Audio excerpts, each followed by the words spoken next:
विद्यार्थी मित्रांनो, तुम्हा सर्वांचे मनापासून स्वागत आहे.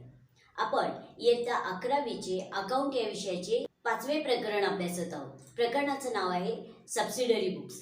मग सबसिडरी बुक्स मधील आपण सिंपल कॅश बुक या पुस्तकाचा अभ्यास करत आहोत. मग मागील तासाला आपण सिंपल कॅश बुकचा पहिला प्रॉब्लेम सोडवलेला आहे. या तासाला आपण आपल्याच पुस्तकातील पान नंबर 125 वरील दुसरा प्रॉब्लेम सोडवणार आहोत. मी प्रॉब्लेम फळ्यावरती लिहिलेला आहे. आधी आपण वाचन करूया. Enter the following transactions in the simple cash book. की पुढे ज्या ट्रान्झॅक्शन्स दिलेल्या आहेत त्या सिंपल कॅश बुक मध्ये एंटर करा, नोंद करा ऑफ मेसर्स सौरभ ट्रेडर्स. की ज्या ट्रान्झॅक्शन्स व्यापारी सौरभ ट्रेडर्स यांच्या पुस्तकातील आहेत त्या ट्रान्झॅक्शनची नोंद सिंपल कॅश बुक मध्ये करा, अशी इन्फॉर्मेशन त्यांनी आपल्याला दिलेली आहे. म्हणजे जे व्यापारी आहेत ते आहेत सौरभ ट्रेडर्स. मग आपण सिंपल कॅश बुकला नाव दिलेलं आहे वरती in the books of Saurabh traders. त्यानंतर या ज्या ट्रान्झॅक्शन्स आहेत त्या जुलै 2019 या वर्षातील आहेत. मग वर्ष आणि महिना एकदाच डेबिट साईडला आपण डेट कॉलम मध्ये लिहून घ्यायचं आहे या पद्धतीने. चला मग आता आपण एक एक ट्रान्झॅक्शन अभ्यासणार आहोत. 1 तारखेची ट्रान्झॅक्शन त्यांनी दिलेली आहे. Started business with cash ₹1 lakh. की सौरभ ट्रेडर्स हे जे व्यापारी आहेत त्यांनी आपल्या व्यवसायाची सुरुवात ₹1 लाख कॅशने केली. म्हणजे कॅश व्यवसायात गुंतवले आणि व्यवसायाला सुरुवात केली. मग आता याही ट्रान्झॅक्शन मध्ये 2 अकाउंट्स इन्व्हॉल्व आहेत. आधी आपण ती ट्रान्झॅक्शन आकृतीच्या सहाय्याने छान समजावून घेऊ आणि मग त्या ट्रान्झॅक्शन मध्ये कोणते 2 अकाउंट्स इन्व्हॉल्व आहेत ते पाहू. पहा, सौरभ ट्रेडर्स हे जे व्यापारी आहेत त्यांनी त्यांच्या घरून कॅश आणली. हा व्यवसाय आहे XYZ नावाचा आणि समोरची व्यक्ती आहे आता सौरभ ट्रेडर्स. की त्यांनी आपल्या घरून व्यवसायासाठी कॅश आणली, व्यवसायात कॅश गुंतवली, म्हणजे कॅशचा बाण व्यवसायाकडे जाईल. जरी सौरभ ट्रेडर्स हे त्या व्यवसायाचे मालक असले तरी आपल्या घरून त्यांनी कॅश आणली, व्यवसायात गुंतवली, त्यावेळेस त्यांची भूमिका गिव्हरची आहे, कारण ते व्यवसायाला कॅपिटल देत आहेत किंवा व्यवसायामध्ये कॅपिटल गुंतवत आहेत. मग आपल्याला ट्रान्झॅक्शन छान समजलेली आहे. आता याही ट्रान्झॅक्शन मध्ये 2 अकाउंट्स इन्व्हॉल्व आहेत. पहिलं अकाउंट इन्व्हॉल्व आहे कॅश अकाउंट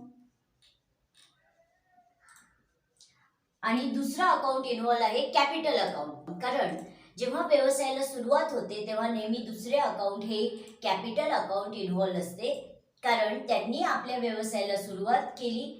कॅश किंवा एखादी ॲसेट त्यांनी व्यवसायात गुंतवून आपल्या व्यवसायाला सुरुवात केली, म्हणजे ती ॲसेट त्यांनी आपल्या व्यवसाय संस्थेमध्ये गुंतवली कॅपिटल म्हणून.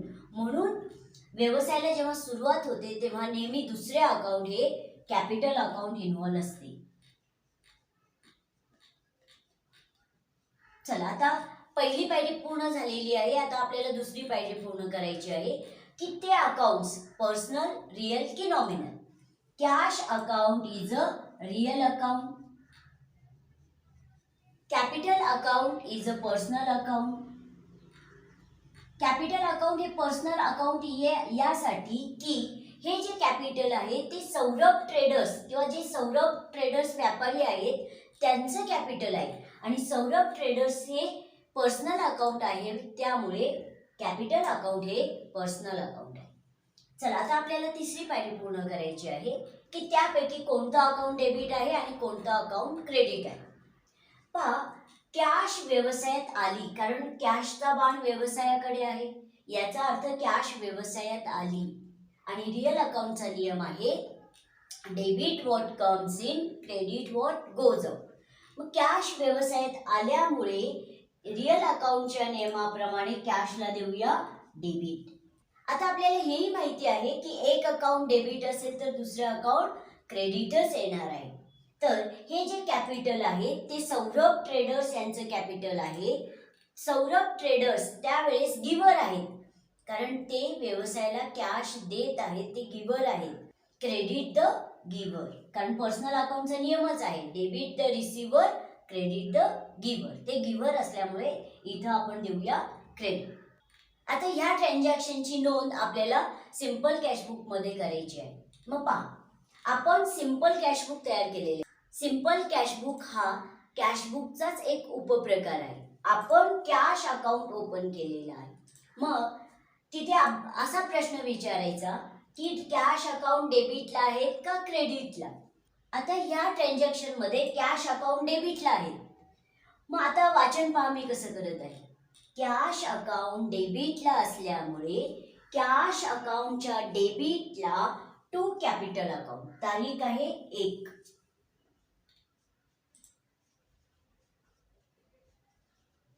आणि अमाऊंट आहे 1,00,000 रुपये.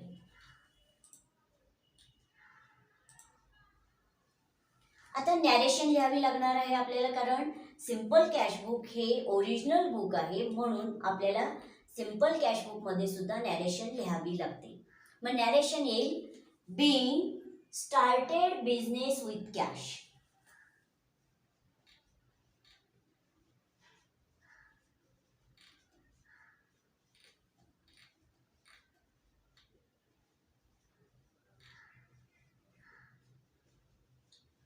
फुल स्टॉप, कंस पूर्ण आणि फक्त रिसिप्ट कॉलम मध्ये आपल्याला एक रेघ ओढून घ्यायची आहे या पद्धतीने. चला, मग आपली 1 तारखेची ट्रान्झॅक्शन सोडून झालेली आहे. मी पुढील ट्रान्झॅक्शन वाचणार आहे 3 तारखेची. पहा, डिपॉझिटेड कॅश इनटू बँक ₹80,000, की आपण बँकेमध्ये कॅश डिपॉझिट केली 80,000 रुपये. मग या प्रॉब्लेम मध्ये सौरभ ट्रेडर्स हे जे व्यापारी आहेत ते आपणच आहोत असे समजून ही ट्रान्झॅक्शन सोडवायची असते. मग आपण ही ट्रान्झॅक्शन आधी आकृतीच्या सहाय्याने समजावून घेऊया. पहा, आपण आहोत या प्रॉब्लेम मध्ये सौरभ ट्रेडर्स आणि समोरची व्यक्ती आहे बँक.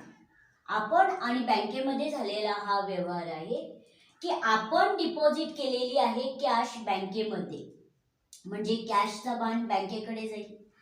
आपण दिलेली कॅश बँक रिसीव्ह करत आहे, म्हणजे बँकेची भूमिका रिसिव्हरची आहे. म्हणजे आपल्याला ट्रान्झॅक्शन आकृतीच्या सहाय्याने छान समजलेली आहे. आता याही ट्रान्झॅक्शन मध्ये 2 अकाउंट्स इन्व्हॉल्व आहेत. पहिला अकाउंट इन्व्हॉल्व आहे कॅश अकाउंट आणि दुसरा अकाउंट इन्व्हॉल्व आहे बँक अकाउंट. आता आपल्याला दुसरी पायरी पूर्ण करायची आहे की ते पर्सनल, रियल की nominal. Cash account is a real account, bank account is a personal account. आता आपल्याला तिसरी पायरी पूर्ण करायची आहे की त्यापैकी कोणतं अकाउंट डेबिट आहे आणि कोणतं अकाउंट क्रेडिट आहे. तर कॅश अकाउंट जर रियल अकाउंट आहे तर इथे रियल अकाउंटचा नियम लागू होईल आणि रियल अकाउंटचा नियम आहे debit what comes in, credit what goes out. मग प्रश्न विचारा की कॅश आपल्या व्यवसायात आली आहे का आपल्या व्यवसायातून गेली आहे. तर कॅशचा बाण बँकेकडे आहे, याचा अर्थ कॅश आपल्या व्यवसायातून बँकेकडे गेलेली आहे, म्हणून क्रेडिट व्हॉट गोज आउट. आणि बँक अकाउंट जर पर्सनल अकाउंट आहे तर इथे पर्सनल अकाउंटचा नियम लागू होईल आणि पर्सनल अकाउंटचा नियम आहे debit the receiver, credit the giver.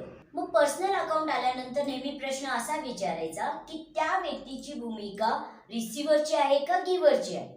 पहा, आपण दिलेली कॅश बँक रिसीव्ह करत आहे, घेत आहे, याचा अर्थ बँक रिसिव्हर आहे, डेबिट द रिसिव्हर. मग आपलं वर्किंग नोट पूर्ण झालेलं आहे. आता आपल्याला सिंपल कॅश बुक मध्ये त्याचं पोस्टिंग करायचं आहे. तर तेव्हा प्रश्न विचारायचा की कॅश अकाउंट डेबिटला आहेत का क्रेडिटला. तर ह्या ट्रान्झॅक्शन मध्ये कॅश अकाउंट हे क्रेडिटला आहे. मग पहा, आपण पोस्टिंग करत असताना वाचन कसं करायचंय.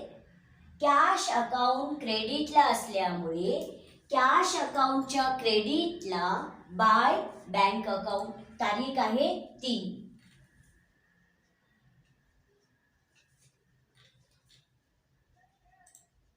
आणि अमाऊंट आहे 80,000 रुपये. आपल्याला नॅरेशन लिहावी लागणार आहे. Being cash deposited into bank.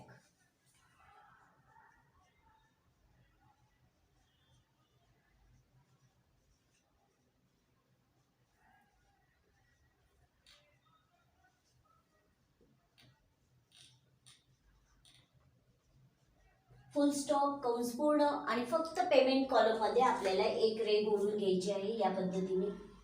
चला आता आपण पुढील ट्रान्झॅक्शन अभ्यासणार आहोत. आधी ती ट्रान्झॅक्शन मी फळ्यावरती लिहिणार आहे.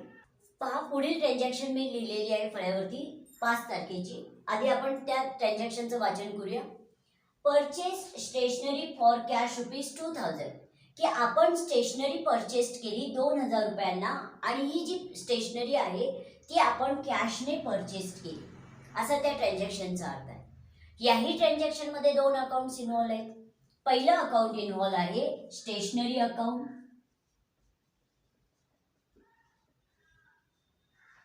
आणि दुसरं अकाउंट इन्व्हॉल्व आहे कॅश अकाउंट. आता आपल्याला दुसरी पायरी पूर्ण करायची आहे की ते अकाउंट्स पर्सनल, रियल की nominal. Stationery account is a nominal account and cash account is a real account. चला आता आपल्याला तिसरी पायरी पूर्ण करायची आहे की त्यापैकी कोणतं अकाउंट डेबिट आहे आणि कोणतं अकाउंट क्रेडिट आहे. स्टेशनरी अकाउंट जर नॉमिनल अकाउंट आहे तर इथे नॉमिनल अकाउंटचा नियम लागू होईल आणि नॉमिनल अकाउंटचा नियम आहे debit all expenses and losses, credit all incomes and gains. आणि नॉमिनल अकाउंट आल्यानंतर नेहमी प्रश्न विचारायचा की या ट्रान्झॅक्शन मध्ये आपला खर्च झालेला आहे का इन्कम झालेला आहे. तर आपण स्टेशनरी परचेस केली म्हणजे स्टेशनरी व्यवसायात आली आणि समोरच्या व्यक्तीला आपण 2000 रुपये कॅश दिली म्हणजे आपला खर्च झाला. Debit all expenses and losses, की नॉमिनल अकाउंटचा नियम आपल्याला असं सांगतो की व्यवसायात खर्च झाला तर डेबिट द्या आणि व्यवसायात इन्कम झाले तर क्रेडिट द्या. आता आपल्याला हेही माहिती आहे की एक अकाउंट डेबिट असेल तर दुसरे अकाउंट क्रेडिटच येणार आहे. कॅश आपल्या व्यवसायातून गेली कारण आपण स्टेशनरी परचेस केली, त्यावेळेस आपण समोरच्या व्यक्तीला 2000 रुपये कॅश दिली, याचा अर्थ आपल्या व्यवसायातून कॅश गेली. Credit what goes out. मग आपलं वर्किंग नोट पूर्ण झालेलं आहे. आता सिंपल कॅशबुक मध्ये त्याचं आपण पोस्टिंग करणार आहोत. मग तेव्हा प्रश्न विचारायचा की कॅश अकाउंट कुठे आहे, डेबिटला आहेत का क्रेडिटला आहे. तर ह्या ट्रान्झॅक्शन मध्ये कॅश अकाउंट क्रेडिटला आहे. मग पहा, कॅश अकाउंट क्रेडिटला असल्यामुळे कॅश अकाउंटच्या क्रेडिटला बाय स्टेशनरी अकाउंट तारीख आहे 5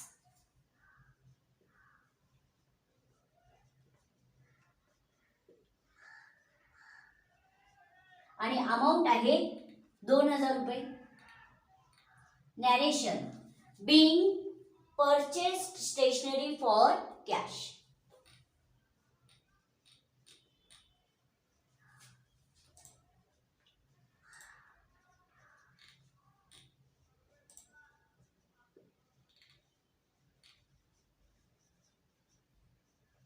फुल स्टॉप, कंस पूर्ण आणि फक्त पेमेंट कॉलम मध्ये आपल्याला एक रे बोलून घ्यायची आहे या पद्धतीने. चला आपली 5 तारखेची ट्रान्झॅक्शन पूर्ण झालेली आहे. मी पुढील ट्रान्झॅक्शन वाचत आहे 7 तारखेची. कॅश परचेसेस ₹15,000, की आपण कॅशने गुड्स परचेस केले असा त्या ट्रान्झॅक्शनचा अर्थ आहे. मग आपण आहोत सौरभ ट्रेडर्स आणि समोरची व्यक्ती एक्स मानू आपण, आणि आपण गुड्स परचेस केले समोरच्या व्यक्तीकडून म्हणजे गुड्सचा बाण आपल्याकडे येईल आणि हा व्यवहार कॅशने झालेला आहे म्हणजे कॅशचा बाण समोरच्या व्यक्तीकडे जाईल कारण आपण गुड्स परचेस केले आणि समोरच्या व्यक्तीला कॅश दिली, असा त्या ट्रान्झॅक्शनचा अर्थ आहे. मग आता ह्याही ट्रान्झॅक्शन मध्ये 2 अकाउंट्स इन्व्हॉल्व आहेत. पहिलं अकाउंट इन्व्हॉल्व आहे कॅश अकाउंट आणि दुसरं अकाउंट इन्व्हॉल्व आहे परचेसेस अकाउंट.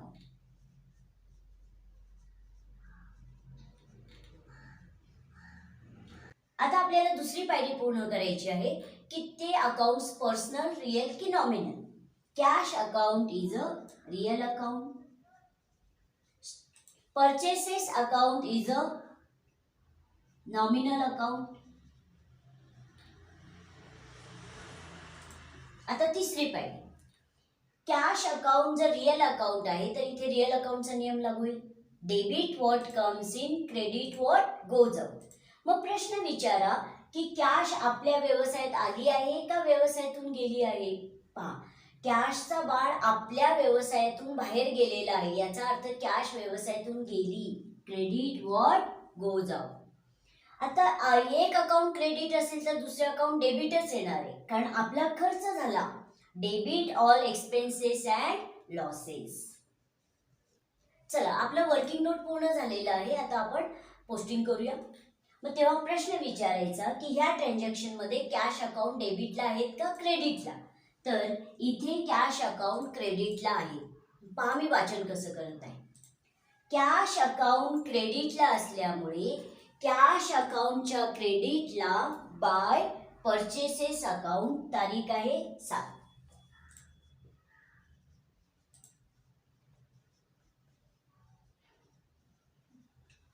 आणि अमाऊंट आहे 15,000 रुपये. Narration being goods purchased for cash.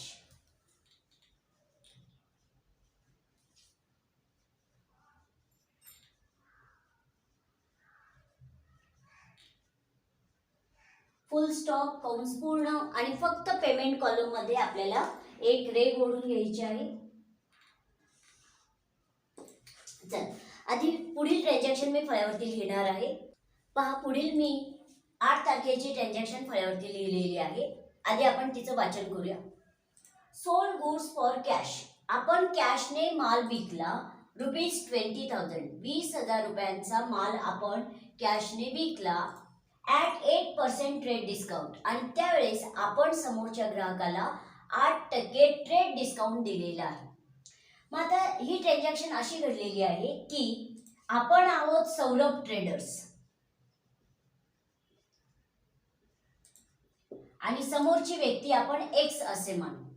आपण त्यांना गुड्स विकले, म्हणजे गुड्सचा बाण समोरच्या व्यक्तीकडे जाईल आणि समोरच्या व्यक्तीने आपल्याला लगेच कॅश दिली, म्हणजे कॅशचा बाण आपल्याकडे येईल. आणि त्यावेळेस त्या प्रसंगी आपण त्यांना ट्रेड डिस्काउंट दिलेला आहे.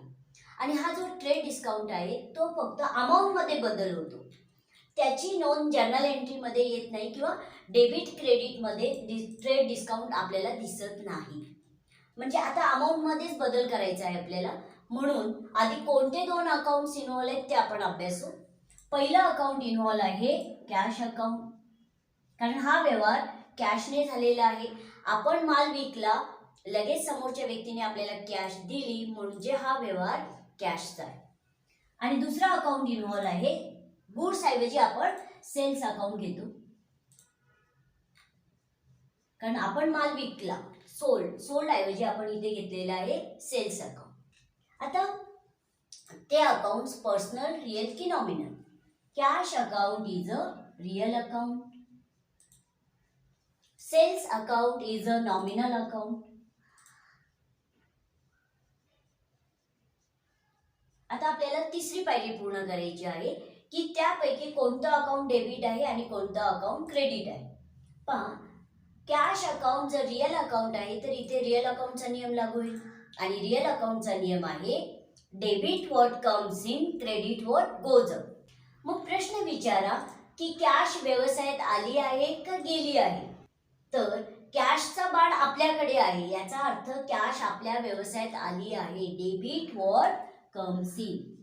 आणि सेल्स अकाउंट हे नॉमिनल अकाउंट आहे आणि नॉमिनल अकाउंटचा नियम आहे debit all expenses and losses, credit all incomes and gains.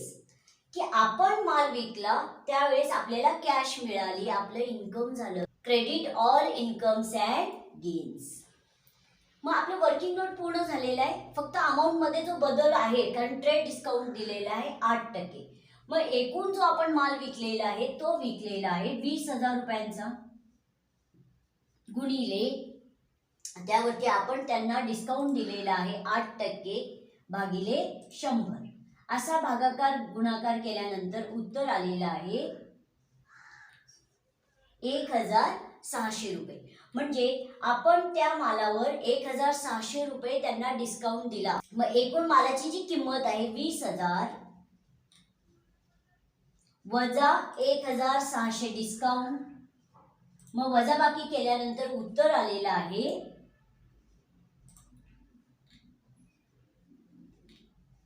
18,400 रुपये. म्हणजे डिस्काउंट वजा जाता तो माल आपण 18,400 रुपयांना विकलेला आहे. म्हणजे ट्रेड डिस्काउंट आपल्याला फक्त अमाऊंट मध्ये बदल दर्शवतो. 18,400 रुपये आपल्याला सिंपल कॅशबुक मध्ये घ्यायचे आहेत. ट्रेड डिस्काउंट आपल्याला डेबिट क्रेडिट मध्ये दिसत नाही, तर तो फक्त अमाऊंट मध्ये बदल झालेला दिसतो. मग ती बदललेली अमाऊंट आपण सिंपल कॅशबुक मध्ये घेणार. मग आपण जेवढ्या रुपयांना माल विकलेला आहे डिस्काउंट वजा करून त्याची नोंद सिंपल कॅशबुक मध्ये आपण घेणार आहोत. चला आता आपण सिंपल कॅशबुक मध्ये त्याचं पोस्टिंग करूया. कॅश अकाउंट डेबिटला आहे. कॅश अकाउंट डेबिटला असल्यामुळे कॅश अकाउंटच्या डेबिटला टू सेल्स अकाउंट, तारीख आहे 8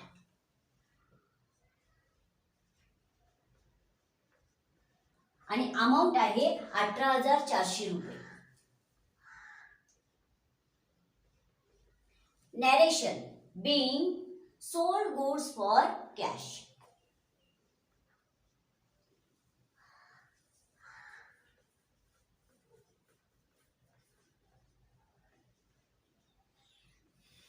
फुल स्टॉप, कंस पूर्ण आणि फक्त रिसिप्ट कॉलम मध्ये आपल्याला एक रेघ ओढायची आहे या पद्धतीने.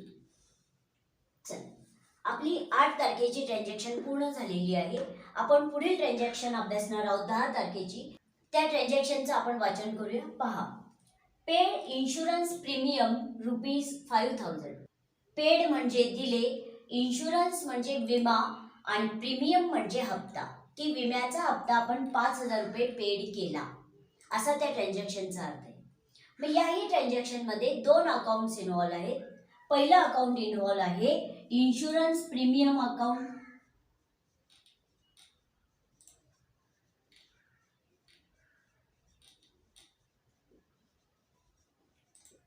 आणि दुसरं अकाउंट इन्व्हॉल्व आहे कॅश अकाउंट. म्हणजे आपण विम्याचा हप्ता दिला, 5,000 रुपये दिले, याचा अर्थ कॅशच दिली. कॅश हे दुसरं अकाउंट इन्व्हॉल्व आहे. आता दुसरी पायरी आपल्याला पूर्ण करायची आहे की ते अकाउंट्स पर्सनल, रियल की nominal. Insurance premium account is a nominal account. Cash account is a real account. आता आपल्याला तिसरी पायरी पूर्ण करायची आहे की त्यापैकी कोणतं अकाउंट डेबिट आहे आणि कोणतं अकाउंट क्रेडिट आहे. पहा, आपण विम्याचा हप्ता पेड केला आणि insurance premium account is a nominal account. आणि नॉमिनल अकाउंट आल्यानंतर प्रश्न विचारायचा की या ट्रान्झॅक्शन मध्ये आपला खर्च झालेला आहे का इन्कम झालेला आहे. पहा, आपण तो विम्याचा हप्ता पेड केला, याचा अर्थ आपला खर्च झाला. Debit all expenses and losses. त्यावेळेस 5,000 रुपये आपल्या व्यवसायातून कॅश गेली. Credit what goes out. मग वर्किंग नोट पूर्ण झालेला आहे. आता त्या वर्किंग नोटचं पोस्टिंग आपल्याला सिंपल कॅशबुक मध्ये करायचं आहे. मग प्रश्न विचारायचा की कॅश अकाउंट डेबिटला आहेत का क्रेडिटला आहेत. तर ह्या वर्किंग नोट मध्ये कॅश अकाउंट क्रेडिटला आहेत. मग पहा मी वाचन कसं करत आहे. कॅश अकाउंट क्रेडिटला असल्यामुळे कॅश अकाउंटच्या क्रेडिटला बाय इन्शुरन्स प्रीमियम अकाउंट, तारीख आहे 10.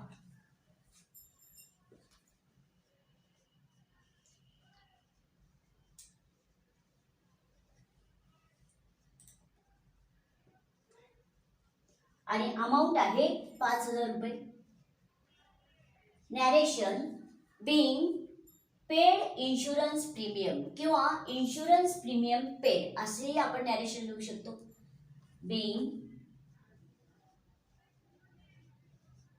पेड इन्शुरन्स प्रीमियम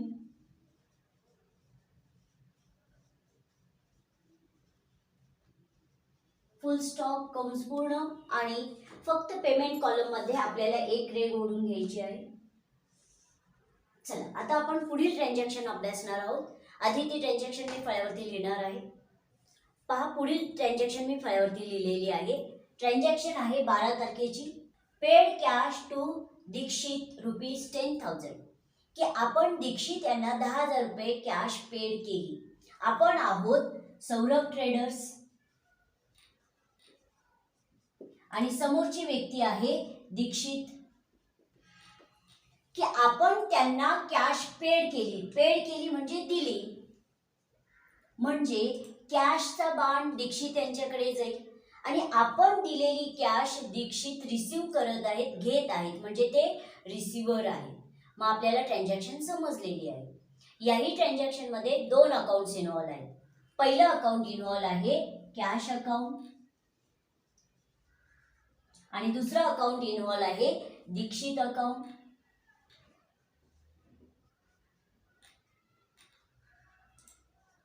चला आता आपल्याला दुसरी पायरी पूर्ण करायची आहे की ते अकाउंट्स पर्सनल, रियल की nominal. Cash account is a real account, Dikshit's account is a personal account. आता आपल्याला तिसरी पायरी पूर्ण करायची आहे की त्यापैकी कोणतं अकाउंट डेबिट आहे आणि कोणतं अकाउंट क्रेडिट आहे.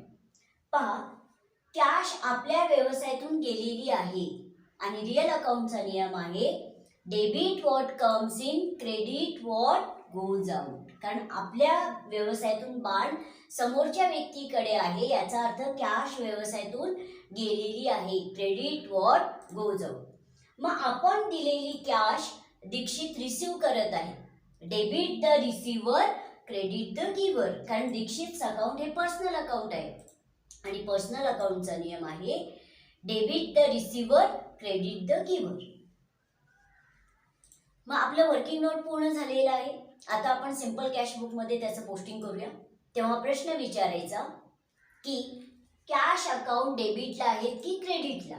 तर ह्या वर्किंग नोट मध्ये कॅश अकाउंट क्रेडिटला आहे. कॅश अकाउंट क्रेडिटला असल्यामुळे कॅश अकाउंटच्या क्रेडिटला बाय दीक्षित's अकाउंट आणि तारीख आहे 12. By Dikshit's account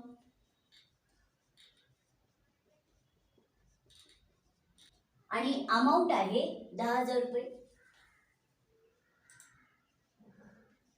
narration being cash paid to Dikshit.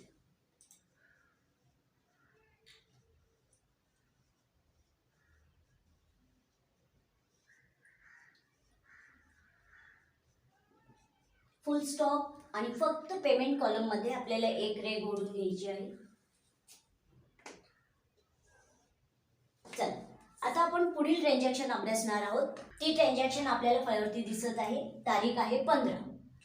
Received cash from Saxena ₹80,000 की सक्सेना यांच्याकडून आपल्याला 80,000 रुपये कॅश मिळाली. मग आपण आहोत सौरभ ट्रेडर्स आणि समोरची व्यक्ती आहे आता सक्सेना. आपल्याला त्यांच्याकडून कॅश मिळाली म्हणजे कॅशचा बाण आपल्याकडे येईल. त्यावेळेस सक्सेना यांची भूमिका गिव्हरची आहे कारण ते आपल्याला कॅश देत आहेत. मग आपल्याला ट्रान्झॅक्शन समजलेली आहे. याही ट्रान्झॅक्शन मध्ये 2 अकाउंट्स इन्व्हॉल्व आहेत. पहिलं अकाउंट इन्व्हॉल्व आहे कॅश अकाउंट आणि दुसरं अकाउंट इन्व्हॉल्व आहे सक्सेनाज account.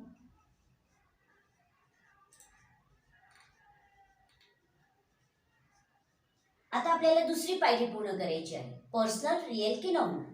Cash account is a real account, Saxena's account is a personal account. आता आपल्याला तिसरी पायरी पूर्ण करायची आहे की त्यापैकी कोणतं अकाउंट डेबिट आहे आणि कोणतं अकाउंट क्रेडिट आहे.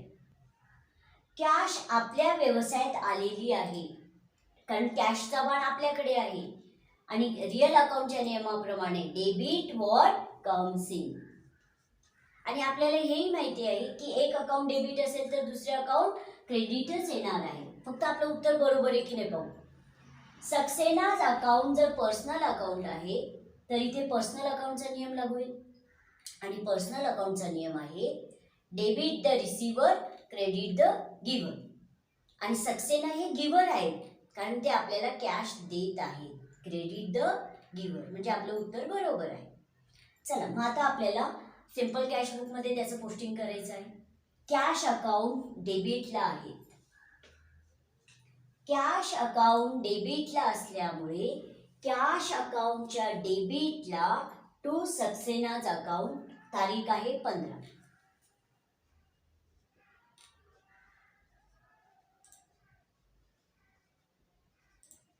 आणि अमाऊंट आहे 80,000 रुपये.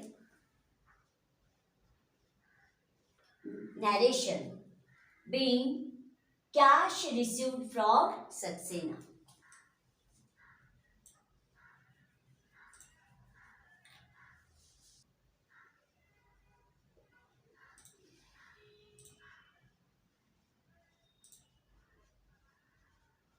फुल स्टॉप आणि फक्त रिसिप्ट कॉलम मध्ये आपल्याला एक रेघ ओढून घ्यायची आहे. 15 तारखेपर्यंतच्या ट्रान्झॅक्शन्स आपल्या पूर्ण झालेल्या आहेत. पुढील ट्रान्झॅक्शन मी आधी फळ्यावर लिहिणार आहे. पहा मी 17 तारखेची ट्रान्झॅक्शन फळ्यावरती लिहिलेली आहे. आपण वाचन करूया. रिसिव्ड कमिशन ₹2000 की आपल्याला कमिशन मिळाले, म्हणजे कमिशनच्या रूपामध्ये आपल्याला कॅशच मिळाली 2000 रुपये. म्हणजे दोन अकाउंट्स इन्व्हॉल्व आहेत. पहिलं अकाउंट इन्व्हॉल्व आहे कॅश अकाउंट आणि दुसरं अकाउंट इन्व्हॉल्व आहे कमिशन अकाउंट.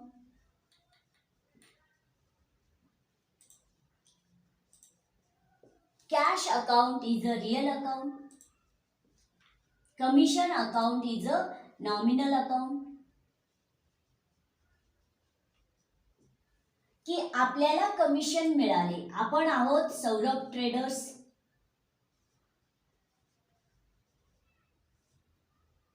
कमिशनचा बाण आपल्याकडे एक्स या व्यक्तीकडून आपल्याला कमिशन मिळाले आणि कमिशनच्या रूपामध्ये आपल्याला कॅश मिळाली. म्हणजे कॅशचा बाण आपल्याकडे आला आणि कॅश अकाउंट हे रियल अकाउंट आहे. Debit what comes in. आणि कमिशनच्या रूपामध्ये आपल्याला इन्कम झाले आणि नॉमिनल अकाउंट आल्यानंतर प्रश्न विचारायचा की ह्या ट्रान्झॅक्शनमध्ये आपला खर्च झालेला आहे का इन्कम झालेला आहे. तर आपल्याला कमिशन मिळाले म्हणजे कमिशनच्या रूपामध्ये कॅश आपल्याकडे आली, याचा अर्थ आपलं इन्कम झालेलं आहे. Credit all incomes and gains. मग आपलं वर्किंग नोट पूर्ण झालेलं आहे. चला मग आता पहा मी वाचन कसं करते.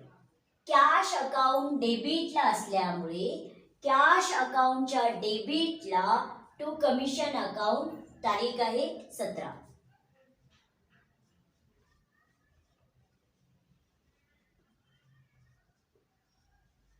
आणि अमाऊंट आहे 2000 रुपये.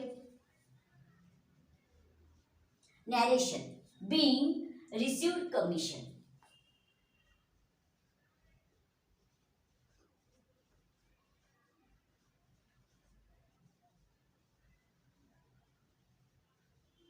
फुल स्टॉप, कंस पूर्ण आणि फक्त रिसिप्ट कॉलम मध्ये आपल्याला एक रेघ ओढून घ्यायची आहे. चला आता आपण 18 तारखेचे ट्रान्झॅक्शन अभ्यासणार आहोत. त्या ट्रान्झॅक्शनचं मी वाचन करत आहे. पहा. ड्रू फॉर डोमेस्टिक यूज ₹4000 की सौरभ ट्रेडर्स यांनी आपल्याच व्यवसायातून 4000 रुपये ड्रू केले, काढून घेतले. फॉर साठी, कशासाठी? डोमेस्टिक यूज म्हणजे पर्सनल यूज साठी, त्यांच्या वैयक्तिक कारणासाठी ते 4000 रुपये वापरणार आहेत, असा त्या ट्रान्झॅक्शनचा. म्हणजे व्यावसायिक संस्था आहे XYZ नावाची आणि त्या व्यावसायिक संस्थेचे सौरभ ट्रेडर्स हे मालक आहेत. त्यांनी आपल्याच व्यवसायातून कॅश विड्रू केली, काढून घेतली आणि ते घरी घेऊन जात आहेत त्यांच्या, म्हणजे ते त्यांच्या पर्सनल यूजसाठी वापरणार आहेत. डोमेस्टिक यूजलाच आणखीन एक समानार्थी शब्द आहे पर्सनल यूज, म्हणजे कॅश व्यवसायातून गेलेली आहे. Credit what goes out. मग दोन अकाउंट्स इन्व्हॉल्व आहेत. पहिलं अकाउंट इन्व्हॉल्व आहे कॅश अकाउंट आणि दुसरं अकाउंट इन्व्हॉल्व आहे जेव्हा ते व्यापारी आपल्याच व्यवसायातून काही कॅश विड्रॉन करतात, काढून घेतात, घरी घेऊन जातात, त्यावेळेस ड्रॉइंग अकाउंट इन्व्हॉल्व असते. चला मग आता आपल्याला दुसरी पायरी पूर्ण करायची आहे की ते अकाउंट्स पर्सनल, रिअल की nominal. Cash account is a real account, drawings account is a personal account. आणि पर्सनल अकाउंट यासाठी कारण हे ड्रॉइंग्स सौरभ ट्रेडर्स यांचे आहेत आणि सौरभ हे अकाउंट पर्सनल अकाउंट आहे, म्हणून ड्रॉइंग्स अकाउंट हे पर्सनल अकाउंट आहे. पहा, कॅश रिअल अकाउंट आहे. मग प्रश्न विचारा की ह्या ट्रान्झॅक्शन मध्ये कॅश आपल्या व्यवसायात आली आहे का आपल्या व्यवसायातून गेली आहे. पहा, व्यवसायातून कॅश गेलेली आहे. Credit what goes out. आणि सौरभ ड्रॉइंग्स अकाउंट हे पर्सनल अकाउंट असेल तर इथे पर्सनल अकाउंटचा नियम लागू होईल. Debit the receiver, credit the giver. मग त्यावेळेस व्यवसायातून कॅश सौरभ घरी घेऊन जात आहेत, याचा अर्थ सौरभ यांची भूमिका रिसिव्हरची आहे, कारण ते कॅश घरी घेऊन जात आहेत त्यांच्या पर्सनल यूजसाठी. Debit the receiver. मग आपल्याला ट्रान्झॅक्शन समजलेली आहे. आता आपण पोस्टिंग करूया सिंपल कॅशबुक मध्ये. कॅश अकाउंट क्रेडिटला आहेत या ट्रान्झॅक्शन मध्ये. कॅश अकाउंट क्रेडिटला असल्यामुळे कॅश अकाउंटच्या क्रेडिटला बाय ड्रॉइंग्स अकाउंट. तारीख आहे 18.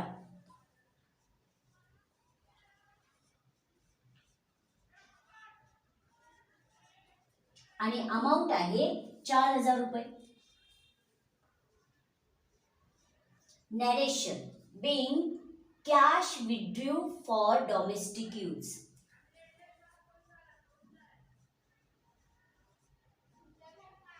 Withdrew for domestic use.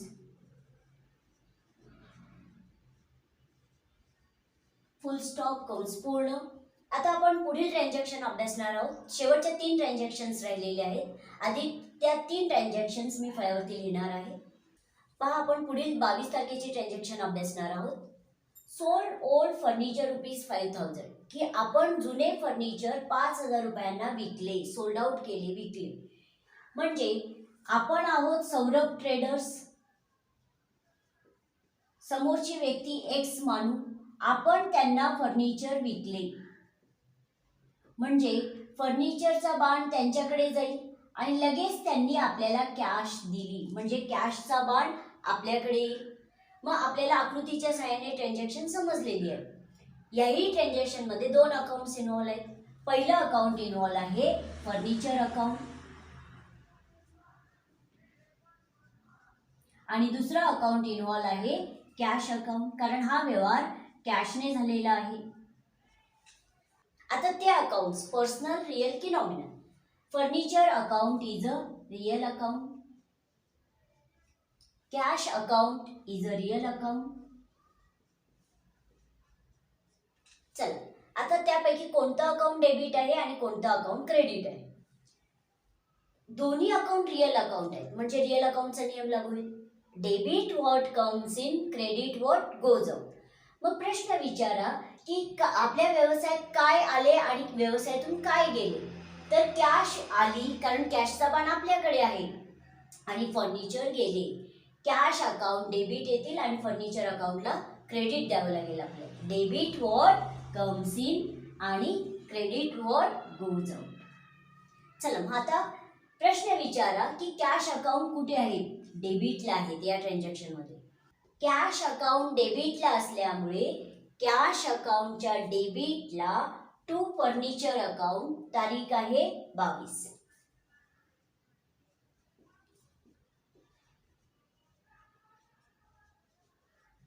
आणि अमाऊंट आहे 5000 रुपये. Narration being sold old furniture.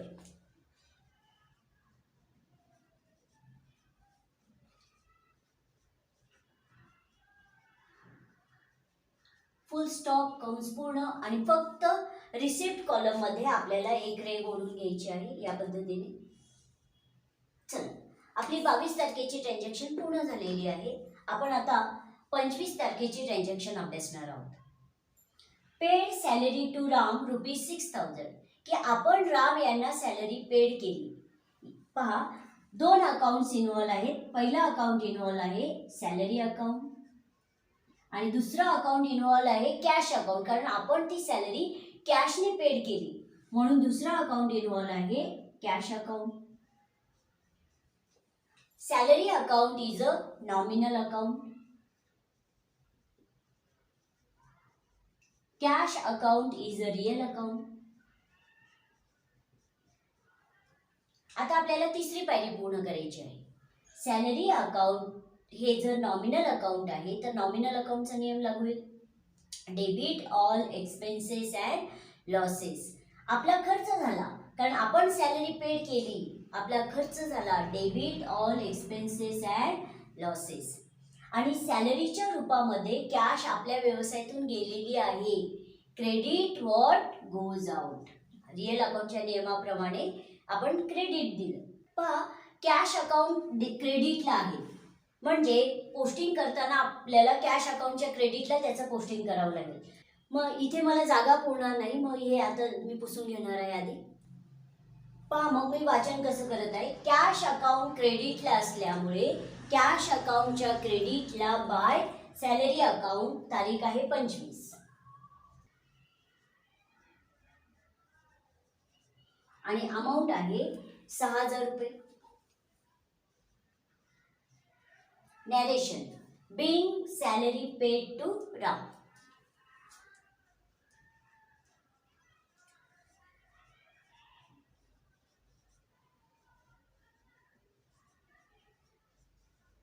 फुल स्टॉप कंस पूर्ण आणि फक्त आपल्याला पेमेंट कॉलम मध्ये एक रेघ ओढून घ्यायची आहे.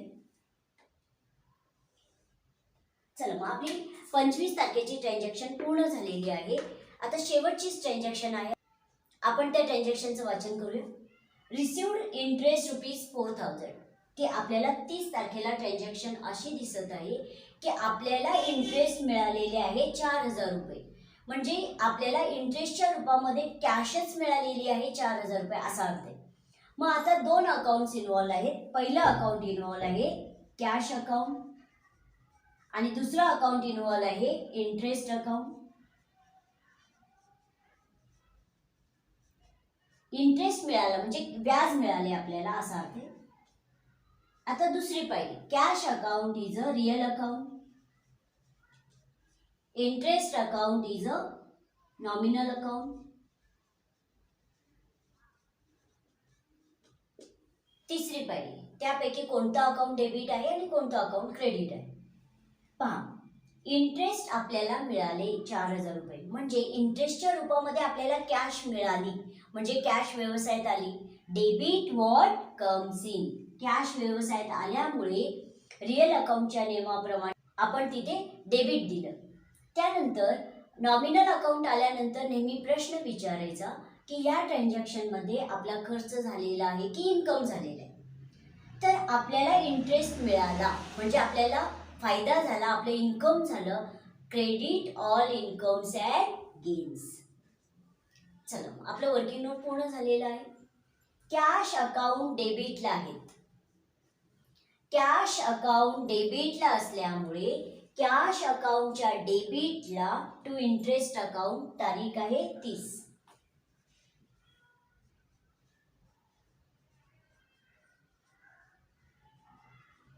आणि आपल्याला इंटरेस्ट मिळालेले आहे 4000 रुपये. नॅरेशन. Being interest received.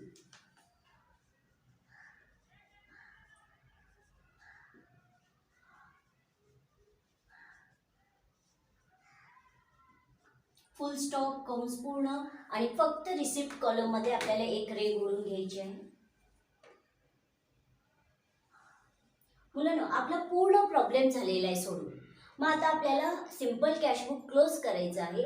मग क्लोज करण्यासाठी जिथं आपलं पोस्टिंग झालेलं आहे कमीत कमी 1 ते 2 ओळी जागा सोडून डेबिट साईडला आणि क्रेडिट साईडला आधी बेरजेच्या रेघा ओढून घ्यायच्या आहेत.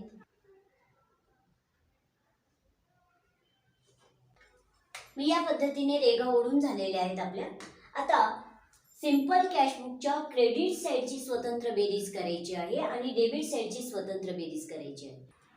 डेबिट साईडची स्वतंत्र बेरीज केल्यानंतर बेरीज आलेली आहे 2,09,400.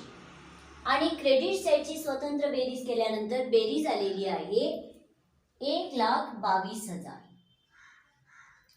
आता जी बेरीज मोठी आली पहा, डेबिट साईडची बेरीज मोठी आलेली आहे, ती बेरीज डेबिट साईडला पण लिहायची आणि क्रेडिट साईडला पण. 2,09,400.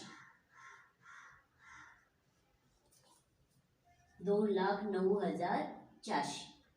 आता क्रेडिट साईडला तर लिहिलेत आपण 2,09,400 रुपये, पण क्रेडिट साईडला फक्त आहे 1,22,000. म्हणजे मोठ्या बेरजेतून लहान बेरीज वजा करावी लागेल आपल्याला. उत्तर आलेलं आहे 87,400 रुपये. म्हणजे क्रेडिट साईडला 87,400 रुपये कमी पडले. म्हणजे आपल्याला बॅलन्स कॅरीड डाऊन द्यावा लागला. By balance carried down.